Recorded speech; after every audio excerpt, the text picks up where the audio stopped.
Hello' দোস্ত, আমাৰ ভূপেন হাজৰিকা ডাঙৰীয়াৰ আজি 100 বছৰ পূৰা হ'ল। তাৰ কাৰণে আমাৰ কোম্পানীয়ে তেওঁক স্মৰণ কৰি শ্ৰদ্ধাঞ্জলি জনোৱা হৈছে। এয়া চাওক, চাইছেনে? এইয়া চাওক, চাইছে আপোনালোকে?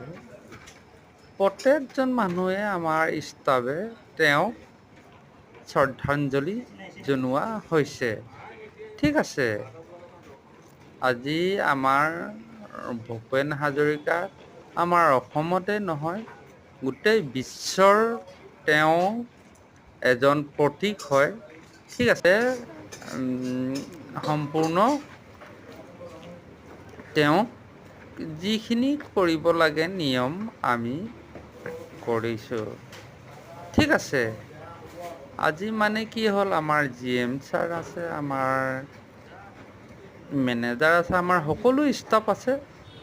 থকাৰ পিছত এইটো আমি তেখেতৰ শ্ৰদ্ধাঞ্জলি জনোৱা হৈছে। আজি 100 বছৰ পূৰা হ'ল।